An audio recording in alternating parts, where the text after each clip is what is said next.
यो प्रदेश भनेको चाहिँ वास्तवमा राख्ने चिज चाहिँ होइन, खारिजै गरिदिनु पर्ने हो क्या यो देशैबाट। नमस्कार, म प्रदीप भुजेल। ब्रेकिङ न्युजमा तपाईँलाई स्वागत छ। प्रदेश सरकारमा अस्थिरता देखिनुको कारण के जस्तो लाग्छ तपाईँलाई?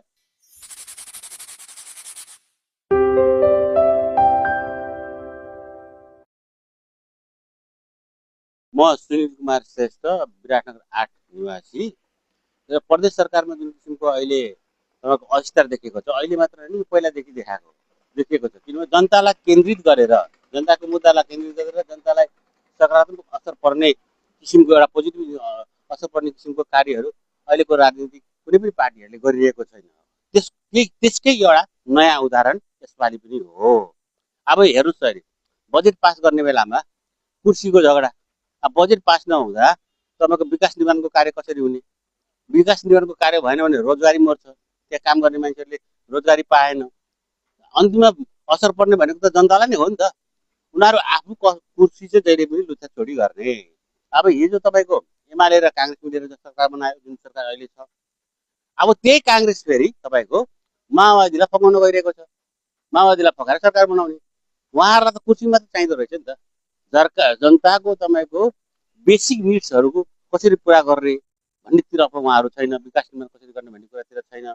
जनताको जनजीविकाहरू कसरी उठाउने त्यतातिर छैन। सारा तपाईँको त्यसले गर्दा पनि वास्तवमा यो अहिले अस्ति जुन आन्दोलन भयो 23-24 त्यो भएको कारण पनि त्यही हो। किन जनतालाई केन्द्रबिन्दुमा राखेर उहाँहरूले राजनीति गर्नु भएन र आफ्नो धरातल बिर्सिनु भयो। जुन अवस्थाबाट उहाँहरू जानुभएको थियो राजनीतिमा, त्यो धरातल बिर्सिनु भयो होइन। त्यो धरातल बिर्सिनुको कारणले गर्दाखेरि तपाईँको यो अवस्था आइरहेको छ। यो एकदमै गलत हो। यो हुनु हुँदैन थियो। अन्तिम समयमा तपाईँको बजेट पास हुनु पर्थ्यो, जसले गर्दा आम जनतालाई सहज हुन्थ्यो, वातावरण सहज हुन्थ्यो, आफ्नो रोजगारी गर्नका सहज हुन्थ्यो। मेरो नाम ल प्रधान मित्र। यो म विराटनगर 9को जनसेवा टोलमा ऐलानी जमिनमा बसेको छु र कम्युनिस्ट सिद्धान्ततिर लागेको 65 वर्ष पुरा भयो। वयहरू 66 लागिसक्यो र यहाँ प्रदेशमा जुन अस्थिरताको कुरा गर्नुभयो, त्यो चाहिँ के भनेदेखि चाहिँ पार्टीको स्वार्थले के भनेदेखि यो काम गरिरहेको छ भन्ने लाग्छ। यो देशमा कम्युनिस्टहरूसँग जनताले धेरै आश गरेका थिए, तर उनीहरूले के भनेदेखि त्यो आशलाई निराशामा बदलिए।